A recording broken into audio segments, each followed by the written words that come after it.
Hello बच्चों, आप सभी का हमारे YouTube चैनल आइडियल देव क्लासेस में स्वागत है। बच्चों, आज हम आपके लिए एडगेट अभ्यास पुस्तिका विषय गणित लेके आए हैं जो कक्षा 8वीं के लिए है। और इस एडगेट अभ्यास पुस्तिका को मध्य प्रदेश राज्य शिक्षा केंद्र भोपाल द्वारा वर्ष 2023-24 के लिए बनाया गया है। और इस वीडियो के माध्यम से आज हम आपको अध्याय 8 में क्या बीजी व्यंजक एवं स्वर समीकाएं से संबंधित प्रश्नों को हल कराएंगे। चलिए देखिए, इसका सामान्य परिचय दिया है। बच्चों, हम जानते हैं कि राशियाँ दो प्रकार की होती हैं। देखिए, राशियाँ कितने प्रकार की होती हैं? दो प्रकार की होती हैं, एक चर राशि और दूसरी अचर राशि। चर राशियों का मापन अनिश्चित किंतु अचर राशियों का मान निश्चित होता है। देखिए यहाँ क्या कह रहा है, चर राशियों का मान अनिश्चित किंतु अचर राशियों का मान निश्चित होता है। चर और अचर राशियों से मिलकर बीजी व्यंजक बनाए जाते हैं, जैसे 5x का वर्ग धन 2 a धन b ऋण 2xy इत्यादि। व्यंजक पदों से मिलकर बने होते हैं। व्यंजक पदों से मिलकर बने होते हैं और पद गुणनखंडों के गुणनफल के रूप में होते हैं। साथ ही किसी पद का संख्यात्मक गुणनखंड उस पद का गुणांक होता है। फिर तीसरा पॉइंट के दिया, व्यापक रूप से एक अथवा अधिक पदों वाला व्यंजक जिनके गुणांक शून्येतर हो और जिसके चरों की घात ऋणात्मक पूर्णांक हो तो बहुपद कहलाता है। वे पद जिनमें बीजी गुणनखंड एक जैसे हों, समान पद हो बीजी गुणनखंड और एक जैसे ना हो तो वे असमान पद कहलाते हैं। जैसे xy ऋण 7xy समान पद हैं, xy और 2xyz 2yz ये कैसे असमान पद हैं। बहुपदों का योग अथवा व्यवकलन के लिए समान पदों का जोड़ना अथवा घटाया जाता है और असमान पदों को वैसे ही रहने दिया जाता है। व्यंजकों में 5x की घात 2 धन 7x ऋण 3 और 2x धन 7 के योग को देखते हैं। यहाँ पे जो आपको व्यंजक दिए 5x का वर्ग धन 7x ऋण 3 और 2x धन 7 का योग करना है हमें। तो देखिए यहाँ पे दिया है, ये लिख दिया 5x का वर्ग धन 7x ऋण 3 और उसमें किसका योग करना है आपको 2x धन 7 का। तो ये ध्यान रखना कि समान घात वाली संख्या से समान घात वाली संख्या जुड़ती और घटती है। देखिए यहाँ पे 5x का वर्ग धन 7x ऋण 3 लिख दिए, लेकिन दूसरे पद में x वर्ग वाली कोई संख्या नहीं है। 2x है तो ये 7x के नीचे लिखेंगे और जो आपका स्वतंत्र पद है 7 तो ये किसके नीचे आ जाएगा 3 के नीचे। अब इसको जोड़ते हैं। अब ऋण 3 और धन 7 इस यहाँ पे असमान चिन्ह है तो इसलिए घट जाएगा। 7 में से 3 घटाए कितना आ गया 4। धन 4 इसलिए आया क्योंकि बड़ी संख्या के साथ धन का चिन्ह है। फिर धन 7x में धन 2x जोड़ेंगे कितना हो जाएगा धन 9x और 5x वर्ग जैसा का वैसा रहेगा। इसी प्रकार आपको नीचे दिया है 3ab ऋण 2a का वर्ग ऋण 2b का वर्ग में से 5a वर्ग ऋण 7ab धन 5b का वर्ग को हटाइए। देखिए आपको 3ab इसमें से क्या करना है, आपको ये 5a वर्ग ऋण 7ab धन 5b का वर्ग को घटाना है। तो सबसे पहले आप लिख दीजिए 3ab ऋण 2a का वर्ग ऋण 2b, इसको लिख दिया आपने। उसके नीचे क्या लिख देंगे, तो आपको लिखना समान घात की संख्या के नीचे समान घात की संख्या ही के नीचे लिखना है, क्योंकि समान घात की संख्या से समान घात की संख्या जुड़ती और घटती है।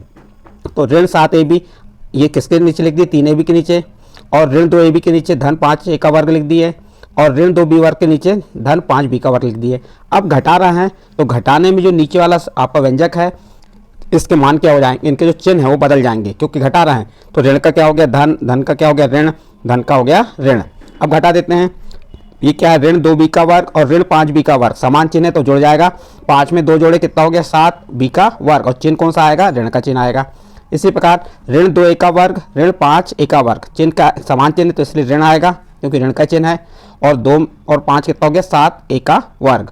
अब ये धन 3ab और ये धन 7ab है, ये भी क्या हो जाएगा जुड़ जाएगा, धन चिन्ह आ जाएगा और 7 में 3 जोड़े 10ab। तो इस प्रकार से इसको घटा दी हमने। ये आपको यहाँ पे जो लिखा है इसे ध्यान से पढ़ लीजिएगा। जैसे सुहास ने कार खरीदने के लिए लोन लिया, उसके लोन का ब्याज निर्धारण करने के लिए मूलधन दर और समय के गुणनफल को देखना होगा। क्या आप ऐसी परिस्थितियों सोच सकते हैं। फिर यहाँ दूरी संबंधी कुछ चीज़ें दी हैं तो आप देख लेंगे, ध्यान से पढ़ लीजिए इसे। फिर यहाँ पे कुछ गुणा से संबंधित प्रश्न दिए। देखिए एक पदी और को एक पदी से गुणा कैसे करते हैं। जब हम एक पदी का एक पदी से गुणा करेंगे तो हमें क्या प्राप्त होगा एक पदी। जैसे 5x का वर्ग y ये एक पदी है गुणित 6xy का वर्ग। तो पहले हम 5 का 6 में गुणा कर दिए, x वर्ग का x में y का y वर्ग में। देखिए किया 5 गुणित 6 x वर्ग गुणित x y गुणित y का वर्ग। 5 का 6 में गुणा किए 30 x वर्ग का x में, इसकी घात 2 है इसकी घात 1 है, गुणा में घातें क्या हो जाती हैं जुड़ जाती हैं। तो x वर्ग का x में गुणा करेंगे तो x की घात 3 आ जाएगा, y का गुणा y वर्ग करेंगे तो y की घात 3 आ जाएगा। तो इस प्रकार से आप गुणा कर सकते हैं। फिर कुछ उदाहरण दिए हुए हैं, उदाहरणों को आप समझ लीजिए। ये उदाहरण दिए हैं जैसे बहुपद का बहुपद से गुणन, द्विपद का द्विपद से गुणा कैसे करना है। तो ये उदाहरण के रूप में आपको दिया है, इसको ध्यान से समझेंगे। फिर इसके बाद आपके जो प्रश्न दिए हैं उन प्रश्नों को हम आपको हल करके बताते हैं। अब हम अपनी गणित की पाठ्य पुस्तक के अध्याय 8 बीजीय व्यंजक एवं स्वर समीकरण पर कार्य करेंगे, साथ ही कुछ और प्रश्नों के अभ्यास करेंगे। प्रश्नों को पढ़कर दिए गए विकल्पों में से सही उत्तर चुनकर लिखिए और सामने दिए गए सही घेरे को भरिए। देखिए यहाँ पर क्या दिया, एक पदी और द्विपद का गुणनफल क्या होगा। जब बच्चों आप एक पदी का द्विपदी से गुणनफल करेंगे या गुणा करेंगे तो आपको क्या प्राप्त होगा, द्विपद प्राप्त होगा। इसलिए इसका बी नंबर का ऑप्शन सही होगा। और यहाँ पे बी नंबर के घेरे को आप क्या कर देंगे, काला या नीला कर देंगे। इस प्रकार से आपका ये प्रश्न नंबर 1 कंप्लीट होता है। इसके बाद प्रश्न नंबर 2 क्या कह रहा है, 2 गुणित 2 गुणित 2 गुणित 3 गुणित a गुणित a गुणित a गुणित b गुणित b का गुणनफल होगा। तो देखिए हम 2 का 2 दूनी 4, 4 दूनी 8, 8 3 24, इनका गुणा किए तो 24 आ गया। और a कितने बार है, 3 बार है, तो a की घात 3 हो जाएगा और b का वर्ग हो जाएगा। तो अब यहाँ पे देखिए 24 a की घात 3 b का वर्ग किस में है, ये डी नंबर का ऑप्शन है, तो इसका डी नंबर का ऑप्शन सही हो जाएगा। तो यहाँ लिख देंगे डी नंबर का ऑप्शन क्या है आपका, 24 a की घात 3 b का वर्ग। और डी नंबर के यहाँ पे घेरे को क्या कर देंगे, नीला या काला कर देंगे यहाँ पे से। तो इस प्रकार से बच्चों आपका कौन सा प्रश्न कंप्लीट हो गया, प्रश्न नंबर 2 कंप्लीट हुआ। प्रश्न नंबर 3 में देखिए, एक आयत की लंबाई 4xy है और चौड़ाई 6y का वर्ग है। तो क्या ज्ञात करने को कहा है, इसमें आयत का क्षेत्रफल ज्ञात करने को कहा है। तो अब आयत का क्षेत्रफल का सूत्र क्या होता है, ये मालूम होना चाहिए आपको। आयत का क्षेत्रफल सूत्र होता है लंबाई गुणित चौड़ाई। तो लंबाई कितनी हमारी 4x है, 4xy है, और चौड़ाई कितनी हमारी यहाँ पे, चौड़ाई 6y का वर्ग है। तो 4 का 6 में गुणा की 6 चौके 24, यहाँ पे x है लेकिन इसमें x नहीं है, तो x जैसा कि वैसा, y का y वर्ग गुणा की तो y की घात 3, तो क्या आ जाएगा 24x y की घात 3। तो इसका सी नंबर का ऑप्शन सही होगा। तो यहाँ पर सी नंबर का ऑप्शन पे आप घेरा लगा दीजिए, इस प्रकार से डॉट कर दीजिए और यहाँ पे लिख भी दीजिए 24x y की घात 3। इसके बाद नेक्स्ट प्रश्न है, तनिष्क के घर से स्कूल, तनिष्क के घर से स्कूल की क्या दूरी दिया हुआ है, x धन 8 मीटर। तो आने और जाने में उसे कुल कितनी दूरी तय करनी होगी। देखो x धन 8 गया और x धन 8 आया, तो दोनों जुड़ जाएंगे। तो x में x जुड़े तो 2x हो गया और 8 में 8 जुड़े तो 16, तो 2x धन 16 आ जाएगा इसका आंसर। तो इसका बी नंबर का ऑप्शन सही होगा। और यहाँ लिख देंगे बी नंबर 2x धन 16, और बी नंबर के ऑप्शन को आप क्या लगा देंगे, घेरा लगा देंगे। तो इस प्रकार बच्चों आपका ये प्रश्न नंबर 4 का उत्तर बी नंबर का कंप्लीट हुआ। इसके बाद आपका नेक्स्ट प्रश्न आता है आपका प्रश्न नंबर 5, 7x ऋण 4 मीटर लंबी तार में से 3x ऋण 4 मीटर तार काट लिया जाए तो कितना शेष बचेगा। तो आपको क्या करना है, 7x जो दिया है ना आपका, ये क्या दिया है, ये 7x ऋण 4 दिया हुआ है, ये दिया है, इसमें से किसको घटा दीजिए, 3x ऋण 4 को घटा दीजिए, तो आपको मालूम चल जाएगा कितना शेष बचेगा। 4 अब घटाने में चिन्ह बदल जाएंगे, ऋण हो गया, ये धन हो गया, 4 में से 4 घटाए 0 धन, 7x में से 3x घटाए तो कितना बचा 4x। तो यहाँ पे आएगा 4x धन 0 यानी 4x आंसर आ जाएगा। तो इसका 4x कौन सा ऑप्शन है, डी नंबर का ऑप्शन। और यहाँ पे डी नंबर के ऑप्शन को आप घेरा को काला भी कर देंगे और यहाँ लिख भी देंगे। तो इस प्रकार आपके पांचों विकल्प कंप्लीट हुए। नेक्स्ट प्रश्न है आपका प्रश्न नंबर 6, क्या कह रहा है, निम्नलिखित का योगफल ज्ञात कीजिए। योगफल यानी जो आपके व्यंजक दिए इनका योगफल इनको जोड़ना है। इसका ए नंबर और बी नंबर, पहले हम ए नंबर के प्रश्न को हल करेंगे। तो ए नंबर में क्या दिया है, पी वर्ग ऋण 7 पी क्यू ऋण क्यू का वर्ग, ये लिख दिए पी वर्ग ऋण 7 पी क्यू ऋण क्यू का वर्ग। और उसी के नीचे किसको लिखेंगे, उस ऋण 3 पी का वर्ग ऋण 2 पी क्यू धन 7 क्यू का वर्ग। तो वर्ग के नीचे वर्ग आ गया, देखो ऋण 2 पी का वर्ग, फिर ऋण 9 पी क्यू धन 6 क्यू का, सॉरी ये 3 पी का वर्ग ऋण 2 पी क्यू धन 7 क्यू का वर्ग, ये लिख दी हमने। अब इसको जोड़ेंगे, देखो हम जोड़ते हैं, इधर से जोड़ना चालू करते हैं। ऋण क्यू का वर्ग और धन क्यू का वर्ग है, ऋण धन है, घट जाएगा, 7 क्यू वर्ग में से क्यू वर्ग घटेगा तो कितना बचेगा, धन 6 क्यू वर्ग। धन क्यों आया, बड़ी संख्या के साथ यहाँ पे धन का चिन्ह है। फिर सेकंड वाले को घटाते हैं, ऋण 7 पी क्यू और ऋण 2 पी क्यू, समान चिन्ह है, जुड़ेगा, ये भी चिन्ह ऋण का आएगा, 7 में 2 जोड़े 9 पी क्यू जैसा का वैसा। फिर उसके बाद यहाँ धन पी वर्ग ऋण 3 पी का वर्ग, असमान चिन्ह यहाँ घट जाएगा, 3 में से 1 घटाएंगे कितना आएगा, ऋण 3 पी वर्ग में से धन पी वर्ग घटाएंगे तो बड़ी संख्या के साथ ऋण का चिन्ह है, इसलिए ऋण 2 पी का वर्ग आ जाएगा। इस प्रकार इसका ए नंबर का प्रश्न कंप्लीट हुआ।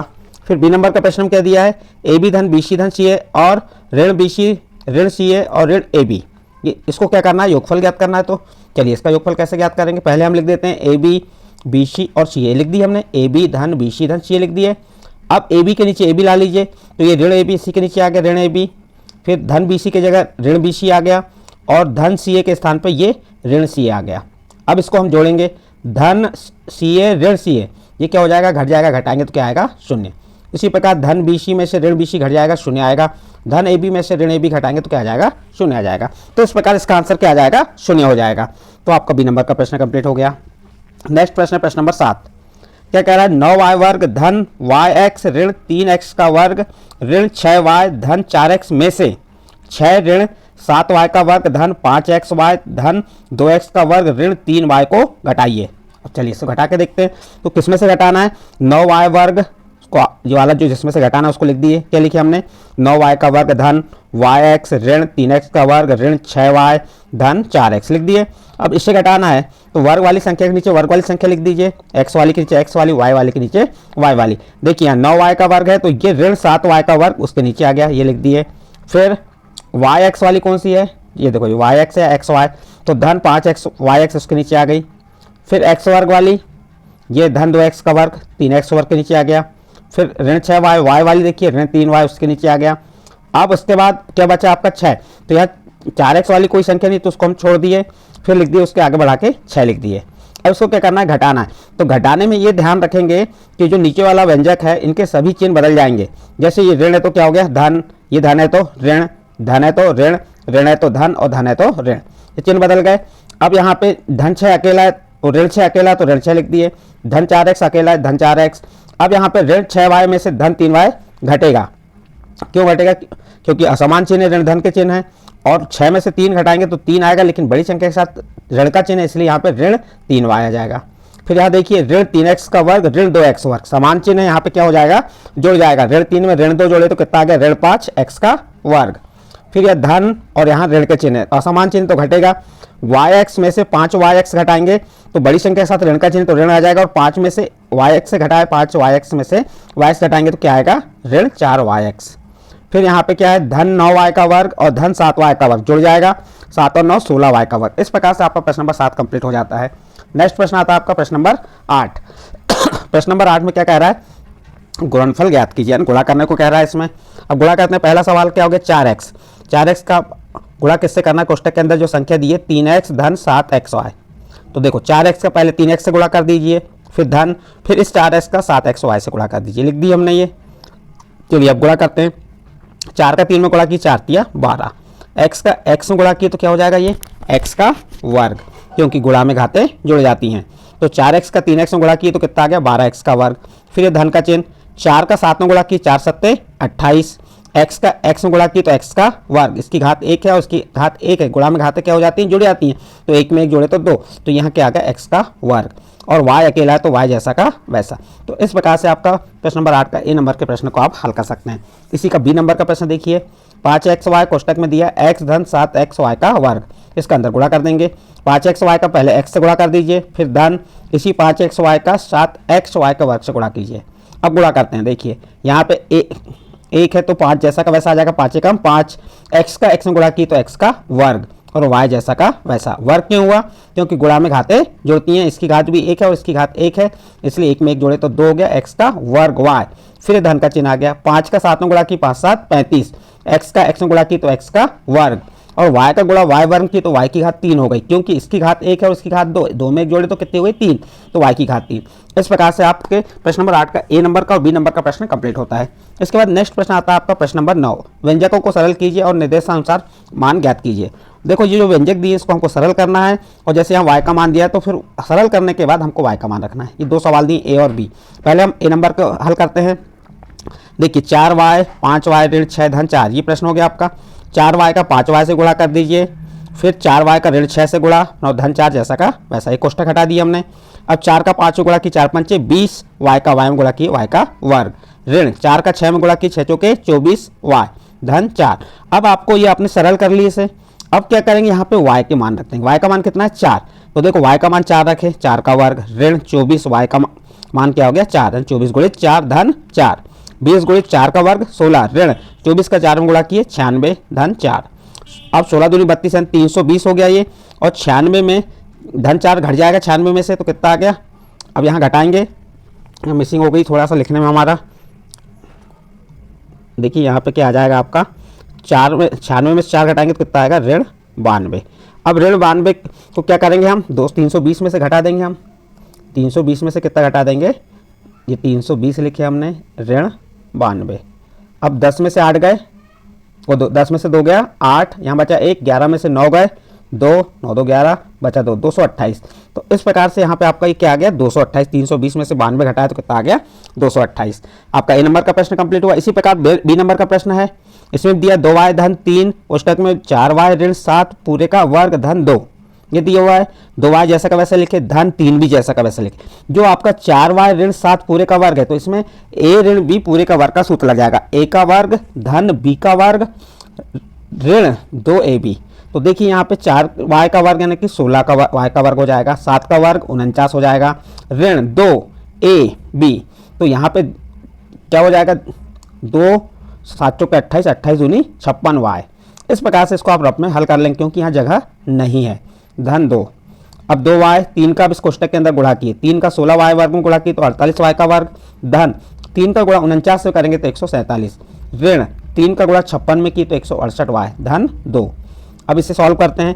48y का वर्ग जैसा का वैसा लिखे, ये 2y में से ऋण 168y घटा कितना आ गया ऋण 166y और धन 147 में धन 2 जुड़ा तो 149। अब यहाँ पे आपका समीकरण सरल हो गया। अब क्या करेंगे, आपको y बराबर 1 के लिए अब y का मान 1 रख देंगे। तो यहाँ पे y का मान 1 रखे तो 1 का वर्ग 48 कोष्टक में 1 का वर्ग ऋण 166 y का मान 1 धन 149। जब 48 1 का वर्ग 1 और 1 का 48 में गुणा करेंगे तो 48 ही आएगा। 166 का 1 में गुणा किया 166 आया धन 149। अब क्या किया हमने, इसको सॉल्व करेंगे। कैसे सॉल्व करेंगे, 197 कैसे आ गया आपका, यहाँ पे ये धन 48 और धन 49 को हम जोड़ देंगे तो कितना आ जाएगा 197। ये 149 में 48 को जोड़े तो 197 आ गया, ऋण 166। 197 में से 166 घटाए तो 31 आ गया। तो इस प्रकार से आपका प्रश्न नंबर 9 का बी नंबर का प्रश्न भी कंप्लीट होता है। नेक्स्ट आपका प्रश्न नंबर 10। प्रश्न नंबर 10 में दिया है व्यंजक 3 a का वर्ग ऋण 8 में से a कोष्टक में a का वर्ग धन a ऋण 7 को घटाइए और प्राप्त व्यंजक का मान a बराबर ऋण 3 के लिए ज्ञात कीजिए। तो देखिए यहाँ पे 3a का वर्ग ऋण 8 है और यहाँ से इसको कोष्टक को हटा देते हैं। तो a का अंदर गुणा की तो a का गुणा a वर्ग की तो 1 की घात 3 आ गया, फिर a का गुणा a में की तो a का वर्ग हो गया, फिर a का गुणा ऋण 7 में की तो ऋण 7 है। अब क्या करेंगे आप, ये 3 a का वर्ग ऋण 8 में से किसको घटा देंगे, 1 की घात 3 धन a का वर्ग ऋण 7 है। इस प्रकार से घटा देंगे। लिख दिया हमने 3 a का वर्ग ऋण 8, फिर उसको 1 की घात 3 धन a का वर्ग ऋण 7 है। देखिए यहाँ पे 1 की घात 3 अकेला ऊपर भी नहीं है तो किसी संख्या से घटेगा नहीं, ये ऋण 1 की घात 3 जैसा का वैसा लिख दिए। फिर ये 3 a वर्ग में से ये ऋण a का वर्ग घट जाएगा तो कितना आ जाएगा 2a का वर्ग। ये 3 a वर्ग में से ये ऋण a का वर्ग घट रहा है तो कितना आ गया धन 2a का वर्ग। धन 2a का वर्ग इसलिए आया क्योंकि यहाँ बड़ी संख्या के साथ धन का चिन्ह है। फिर बचा आपका ऋण 7 है, ये अकेला है तो जैसा का वैसा, धन 7 है जैसा का वैसा आ जाएगा और ऋण 8 भी जैसा का वैसा। इस प्रकार से हमने इसको क्या कर लिए, सरल कर ली, घटा लिए। अब क्या कह रहा है, a बराबर ऋण 3 के लिए अब यहाँ पे हम इस समीकरण में क्या रख देंगे, a का मान ऋण 3 रख देंगे। तो देखो यहाँ पे ये ऋण चिन्ह है और a का मान भी क्या है ऋण 3, तो ऋण लिखे कोष्टक में ऋण 3 की घात 3, फिर धन ये वाला 2 आ गया 2, a का मान क्या है ऋण 3 तो ऋण 3 का वर्ग लिख दिए, फिर धन, उसके बाद ये धन का चिन्ह है 7, a का मान क्या है ऋण 3, 7 गुणित ऋण 3 और ऋण 8 जैसा का वैसा। अब इसे हल करते हैं। ये ऋण चिन्ह आपका जैसा का वैसा है, ऋण 3 का घन तीतर का 9 9 3 27 और इसकी घात विषम है तो इसलिए ऋण का चिन्ह आएगा, सम रहता तो धन का चिन्ह आ जाता, तो ऋण 27 हो गया। फिर धन 2 गुणित ऋण 3 का वर्ग 9 हो गया क्योंकि ऋण का ऋण में गुणा किए, धन और 3 का वर्ग 9 तीतर का 9, फिर धन का ऋण में गुणा किए तो ऋण 7 21 ऋण 8। अब ये ऋण का ऋण में गुणा किए धन हो गया, फिर धन ये वाला धन आ गया आपका यहाँ पे 2 9 18 और 21 और ऋण 8 कितना हो गया ऋण 29।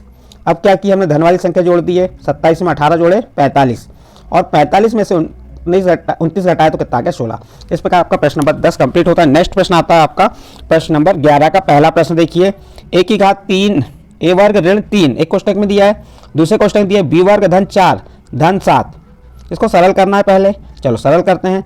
तो ये जो a की घात 3 ऋण 3 है इसका गुणा b वर्ग धन 4 से करेंगे। तो देखो a वर्ग का b वर्ग धन 4 से गुणा हो गया और ऋण 3 का किससे गुणा हो गया b वर्ग धन 4 से। अब गुणा करते हैं, a वर्ग का b वर्ग गुणा किए तो a वर्ग b का वर्ग, a वर्ग का 4 गुणा किए तो 4a का वर्ग, ऋण 3 का गुणा b वर्ग किए तो ऋण 3b का वर्ग, ऋण का धन में गुणा किए तो ऋण 3 और 3 का 4 गुणा किए 12 धन 7। a वर्ग b वर्ग जैसा का वैसा, धन 4a का वर्ग जैसा का वैसा, ऋण 3b का वर्ग जैसा का वैसा, ऋण 12 धन 7। अब ये क्या है, असमान चिन्ह है, घट जाएगा। 7 में से 12 घटा दीजिए, 12 में 7 घटा तो कितना आ गया, ऋण 5। ऋण क्यों आया, क्योंकि बड़ी संख्या के साथ ऋण का चिन्ह है। इस प्रकार से आपका प्रश्न नंबर 1 का आंसर कंप्लीट हुआ। इसी का सेकंड नंबर का प्रश्न देखिए, क्या दिया है, गुणनफल ज्ञात करने को कहा है। तो क्या करना है, हमको गुणा करना है। तो इस कोष्टक इस कोष्टक से गुणा करेंगे, तो ये 2x 2/3x है, इसका इस कोष्टक से गुणा कर दीजिए। ऋण 3/2y, इसका गुणा कर दीजिए। इस प्रकार से आप लिख दीजिए 2/3x गुणित ये पूरा कोष्टक का मान आ गया 3/4x धन 4/3y। फिर बीच में काय का चिन्ह आ जाएगा आपका, ये ऋण का चिन्ह आएगा, क्योंकि ऋण 3/2y का गुणा करेंगे। तो ऋण 3/2y गुणित 3/4x धन 4/3y। अब गुणा करते हैं। अब 2 का 3 में गुणा किए 2 तिया 6 और 3 का 4 में गुणा किए 3 चौके 12। x का x में गुणा किए x का वर्ग। फिर धन का चिन्ह आ गया। फिर 2 का 4 में गुणा की, ये 2 का इस 4 से गुणा किए 2 चौके 8 और 3 का 3 में गुणा की 3 का 9 और x का y में गुणा किए तो xy। तो क्या आ गया 8/9 xy। फिर ऋण का चिन्ह आ गया, ऋण 3 का 3 में गुणा की 3 का 9 और 2 चौके 8 xy। ऋण का धन में गुणा की तो ये क्या हो गया, ऋण 3 चौके 12 और 2 तिया 6 12/6 और y का y में गुणा की तो y का वर्ग। जो क्रॉस होता है उसे क्रॉस कर दो, 6 कम 6 6 दूनी 12 और यहाँ पे 6 कम 6 6 दूनी 12। क्या बचा 1/2 x वर्ग, इसका बचा। फिर 8/9 xy और ऋण 9/8 xy। जब इसको हम हल करेंगे तो इसका लघुत्तम लेंगे, 9 8 72 लघुत्तम आ जाएगा और इसको 8 8 64 और 9 9 81 और 64 में से 81 घटाएंगे तो कितना आ जाएगा, ऋण 17/72 xy। तो इस प्रकार से इसको लघुत्तम लेके आपको हल करना पड़ेगा। यहाँ से लेके ये जो प्रश्न है यहाँ पे जगह कम है, इसलिए हमने इसको शॉर्टकट में बता दिए। तो ये आ गया ऋण 17/72 xy। अब 6 का भाग 12 में दिए तो 2y का वर्ग लिख दिए। इस प्रकार से इसका आंसर आ गया आपका। यहाँ पे प्रश्न नंबर 11 का दूसरा प्रश्न कंप्लीट हुआ। इसके बाद प्रश्न नंबर 12 का पहला प्रश्न क्या दिया है, 2a का वर्ग धन 3ab पूरे का वर्ग। तो इसको हल करने को कहा है, तो पूरे का वर्ग है तो उसका 2 बार गुणा कर देंगे हम। देखिए 2a का वर्ग धन 3b एक कोष्टक में, दूसरे कोष्टक में 2a का वर्ग धन 3b। अब ये 2a का वर्ग जो दिया है ना, इसका गुणा किससे कर देंगे हम, इस पूरे कोष्टक से। ये लिख दिए 2a का वर्ग गुणित 2a का वर्ग धन 3b, ये कोष्टक आ गया। फिर धन, ये धन 3b, ये धन 3b है, इसका गुणा भी इसी कोष्टक से करेंगे, 2a का वर्ग धन 3b से। ये कर दिया हमने। अब गुणा करते हैं, 2 का 2 में गुणा की 4, a वर्ग का a वर्ग गुणा किए तो 1 की घात 4, गुणा में घातें जुड़ जाती हैं तो ये 2 और 2 कितना हो गया 4। धन 2 का 3 में गुणा की 2 तिया 6, a का वर्ग b जैसा का वैसा। फिर ये धन आ गया 3 दूनी 6, a का वर्ग b, क्योंकि b का a वर्ग गुणा करेंगे तो a वर्ग b आएगा। फिर 3 का 3 में गुणा की 3 का 9, b का b में गुणा की तो b का वर्ग, गुणा में घातें जुड़ गई तो b का गुणा b में करेंगे तो b का वर्ग आ जाएगा। अब देखिए 4 1 की घात 4 अकेला जैसा का वैसा, 6 a का वर्ग b धन 6 a का वर्ग b जुड़ जाएगा तो कितना हो गया 12 a का वर्ग b धन 9 b का वर्ग जैसा का वैसा। यहाँ पे आपका प्रश्न नंबर 12 का पहला प्रश्न कंप्लीट हुआ। फिर दूसरा प्रश्न देखिए, 3x ऋण 5 गुणित 3x धन 7। तो जो ये 3x का गुणा 3x धन 7 से कर दिए। देखिए 3x गुणित कोष्टक में 3x धन 7। फिर इसी ऋण 5 का गुणा किससे करेंगे, 3x धन 7 से, कोष्टक में जो संख्या दी है। अब गुणा करते हैं, 3 का 3 में गुणा की 3 का 9, x का x में गुणा की x का वर्ग। फिर 3 का 7 में गुणा की 3 7 21x, 3x का 7 में गुणा की तो 21x। ऋण 5 का 3 में x में गुणा की तो 5 तिया 15x हो गया, ऋण 15x। ऋण का धन में गुणा की तो ऋण और 5 का 7 में गुणा की 5 7 35, 9x का वर्ग। 21x में से 15x घटाए तो कितना बचा, धन 6x, ऋण 35। इस प्रकार से बच्चों आपका प्रश्न नंबर 12 का दूसरा प्रश्न भी कंप्लीट हुआ। इसका नेक्स्ट प्रश्न आता है आपका प्रश्न नंबर 13। प्रश्न नंबर 13 थोड़ा सा यहाँ धुंधला है, आप अपनी पुस्तक में स्पष्ट दिया होगा, देख लीजिए क्या लिखा है। निम्नलिखित सारणी में 3 आयताकार बक्सों की लंबाई चौड़ाई और ऊंचाई दी गई, प्रत्येक का आयतन ज्ञात कीजिए। आयतन का सूत्र क्या होता है, लंबाई गुणित चौड़ाई गुणित ऊंचाई। देखिए एक उदाहरण दिया है, लंबाई 4x चौड़ाई 3y और 2z ऊंचाई, 4 तिया 12 12 दूनी 24 XY Z, क्या हो गया, आयतन हो गया। दूसरा देखिए इसको हमको सॉल्व करना है। 2 का गुणा 5 में किए, 2 पंचे 10 और 10 का 7 में गुणा की 70 और ये A B C जैसा का वैसा। अब P वर्ग Q वर्ग का गुणा R Q वर्ग Q R का वर्ग R P वर्ग से करना है। तो ये P वर्ग का P से गुणा की तो P की घात 3, Q वर्ग का Q से गुणा की तो Q की घात 3 और R वर्ग का R से गुणा की तो R की घात 3। इसी प्रकार यहाँ नेक्स्ट है ऋण 3 का ऋण 6 में गुणा किए तो 6 3 18 धन 18 आ गया और धन 18 का ऋण 1 से गुणा किए तो ऋण 18 हो गया। L वर्ग का L में गुणा किए तो L की घात 3 हो गया। M का गुणा M वर्ग किए तो M की घात 3 हो गया। N का N में गुणा किए तो N का वर्ग। इसी प्रकार पांचवा प्रश्न देखिए इसी का, X का गुणा X में किए तो ये x का वर्ग हो गया, ऋण चिन्ह अकेला तो पहले चिन्ह गुणा कर ली, धन का ऋण में गुणा किए ऋण और ऋण का धन में गुणा किए ऋण, x का x में गुणा किए x का वर्ग, y का y में गुणा किए y का वर्ग, z का z में गुणा किए z का वर्ग। इस प्रकार से इस प्रश्न को आप सॉल्व कर सकते हैं। इसके बाद नेक्स्ट प्रश्न आता है आपका प्रश्न नंबर 14। प्रश्न नंबर 14 में क्या दिया है, देखिए एक्स वाई ऋण वाई जेड एक कोष्टक में दिया है, दूसरे कोष्टक में एक्स वाई धन वाई जेड दिया है, फिर धन तीसरे कोष्टक में क्या दिया है वाई जेड धन जेड एक्स, फिर वाई जेड ऋण जेड एक्स, एक वही संख्या धन में और वही संख्या ऋण में। देखिए इस कोष्टक में भी एक्स वाई ऋण वाई जेड है, ऋण धन धन ऋण धन ऋण। तो यहाँ पे आपको ए ऋण बी ए धन बी का सूत्र लगा के हल कर लीजिए, बहुत सरलता से हल हो जाएगा, गुणा करने में बहुत लंबा जाएगा, इसलिए इसको आप क्या करेंगे, इसको सूत्र से ही कर लीजिए। जैसे ए ऋण बी एक कोष्टक में ए धन बी दूसरे कोष्टक में, तो इसका मान क्या होता है ए वर्ग ऋण बी का वर्ग। मान लीजिए ये ए का मान हो गया एक्स वाई ए का मान, और बी का मान क्या हो गया वाई जेड, एक्स वाई ए का मान बी का मान वाई जेड, तो एक बार ऋण में एक बार धन में, तो ये एक्स वाई पूरे का वर्ग वाई जेड पूरे का वर्ग, यानी इतने का मान ये आ गया आपका एक्स वाई पूरे का वर्ग ऋण वाई जेड पूरे का वर्ग। फिर ये धन का चिन्ह आ गया आपका, फिर यहाँ पे वाई जेड धन जेड एक्स वाई जेड ऋण जेड एक्स, एक बार धन एक बार ऋण में, तो ये क्या हो जाएगा वाई जेड पूरे का वर्ग ऋण जेड एक्स पूरे का वर्ग। फिर ये वाला आपका धन का चिन्ह आ जाएगा जेड एक्स धन एक्स वाई, तो इसमें भी जेड एक्स पूरे का वर्ग ऋण एक्स वाई पूरे का वर्ग हो गया यहाँ पे आप। अब देखिए कोष्टक को हटा देते हैं हम, ये जो एक्स वर्ग अभी पूरे का वर्ग था, तो एक्स का वर्ग अलग हो गया वाई का वर्ग, ऋण वाई का वर्ग जेड का वर्ग, धन वाई का वर्ग जेड का वर्ग, ऋण जेड का वर्ग एक्स का वर्ग, फिर ये धन का चिन्ह जेड का वर्ग एक्स का वर्ग ऋण एक्स का वर्ग वाई का वर्ग। अब यहाँ ध्यान दीजिए एक्स वर्ग वाई वर्ग से आपका ये वाला एक्स वर्ग वाई वर्ग से धन वाली से ऋण वाली कैंसिल हो गई, ऋण वाई वर्ग जेड वर्ग से धन वाई वर्ग जेड वर्ग कैंसिल हो गया, ऋण जेड वर्ग एक्स वर्ग से धन जेड वर्ग एक्स वर्ग कैंसिल हो गया। तो जब सभी क्रॉस हो गए तो क्या बचा 0, और इसका आंसर क्या हो गया 0 हो गया। इस प्रकार से आपका प्रश्न नंबर 14 कंप्लीट होता है। नेक्स्ट प्रश्न आता है आपका प्रश्न नंबर 15। कोष्टक में दिया ए धन बी, दूसरे कोष्टक में दिया 2 ए धन बी और फिर ए धन 2 बी, फिर दूसरे कोष्टक में ए ऋण बी के योगफल में से, यानी इनका योगफल में से ये संख्या को घटाना है हमें।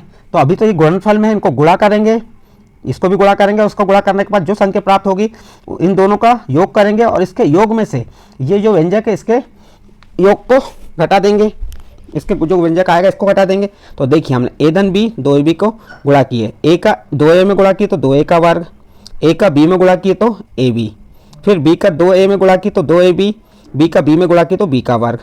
अब 2a का वर्ग अकेला जैसा का वैसा, ab में 2ab जोड़े तो 3ab धन b का वर्ग, तो इसका गुणनफल आ गया। इसी प्रकार अब इस संख्या को लिखेंगे ए धन 2b एक कोष्टक में, दूसरे कोष्टक में ए ऋण बी, इनका गुणा करेंगे, ए का ए में गुणा किए तो ए का वर्ग, ए का ऋण बी में गुणा किए तो ऋण ए बी, 2b का ए में गुणा किए तो धन 2ab, और धन 2b का ऋण बी में गुणा किए तो ऋण 2b का वर्ग। ए वर्ग जैसा का वैसा, ऋण ए बी में से धन 2ab घटेगा तो कितना आ जाएगा धन ए बी ऋण 2b का वर्ग।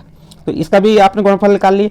अब इसका निकालेंगे तीसरा वाला, ये देखो इसका गुणा ए बी धन ए का वर्ग ऋण ए बी धन बी का वर्ग, तो ए का ए वर्ग गुणा किए तो 1 की घात 3, ए का गुणा ऋण ए बी में किए तो ए वर्ग बी, फिर बी का फिर ए का गुणा बी वर्ग किए तो ए बी का वर्ग। अब इसके बाद बी का ए वर्ग गुणा किए तो ये भी ए वर्ग बी, बी का ऋण ए बी में गुणा किए तो ए जैसा का वैसा, बी का बी में गुणा किए तो बी का वर्ग, तो ऋण ए बी का वर्ग ये आ गया, और बी का बी वर्ग में गुणा किए तो बी की घात 3 ये आ गया। ये ऋण ए वर्ग बी से धन ए बी का वर्ग कैंसिल हो जाएगा, ऋण ए वर्ग बी से धन ए वर्ग बी कैंसिल हुआ, धन ए बी वर्ग में से ऋण ए बी वर्ग कैंसिल हो गया। अब क्या बचा ए की घात 3 धन बी की घात 3, ये बच गया। अब क्या कहा था प्रश्न में आपको, ये इन दोनों का जो गुणनफल आया उनके इसको क्या करना है, इन दोनों को जोड़ना है। तो देखिए यहाँ पे लिख दिया हमने 2 ए का वर्ग धन 3 ए बी धन बी का वर्ग में ए वर्ग धन ए बी ऋण 2 बी का वर्ग को जोड़ना है। अब जोड़ देते हैं इसको, ये धन बी वर्ग में से ऋण बी वर्ग है तो जुड़ेगा घटेगा, घट जाएगा 2b में से बी वर्ग में से बी वर्ग घटाएंगे तो क्या आ जाएगा ऋण बी का वर्ग, फिर धन 3ab में धन ए बी जुड़ जाएगा तो कितना हो जाएगा 4ab, फिर 2a वर्ग में ए का वर्ग जुड़ जाएगा तो कितना आ जाएगा 3a का वर्ग। इस प्रकार इसका योगफल हो गया। अब इस योगफल में से जो ये अपन ने निकालते अंतर ये वाला ए घन धन बी घन इसको घटा देंगे। अब घटाएंगे, देखिए 3a का वर्ग धन 4ab ऋण बी का वर्ग लिख दिए, ऋण इसको घटाना है ए की घात 3 धन बी की घात 3, तो ये ऋण में आ गया, ये धन का बदल गया ऋण में। अब यहाँ पे देखिए समान घात की संख्या से समान और समान चर अचर से समान चर से समान चर वाली, यहाँ 3a का वर्ग सबसे अधिक घात क्या है, ऋण 1 की घात 3 अकेला जैसा का वैसा, ऋण b की घात 3 जैसा का वैसा, धन 3a का वर्ग, यहाँ किसी से जुड़ेगा ना घटेगा तो ये भी जैसा का वैसा, धन 4ab जैसा का वैसा, ऋण b का वर्ग जैसा का वैसा। तो इसका अंतर कितना आ गया, ऋण 1 की घात 3 ऋण b की घात 3 धन 3a का वर्ग धन 4ab ऋण b का वर्ग। तो इस प्रकार से आपका ये प्रश्न भी यहाँ पे कंप्लीट होता है, प्रश्न नंबर 15। और इस प्रश्न के साथ ही आपका जो अध्याय था, अध्याय कौन सा था, अध्याय 8। अध्याय 8 में क्या दिया, बीजी व्यंजक एवं स्वर समीकाएं के जो प्रश्न दिए आपके यहाँ पे वह प्रश्न आपके कंप्लीट होते हैं। यदि आपको जो प्रश्नों के हल आपको समझाए ये अच्छे लगे हो तो आप हमारे चैनल आइडियल देव क्लासेस को सब्सक्राइब कीजिए, लाइक कीजिए एवं अन्य ग्रुप में शेयर जरूर कीजिए।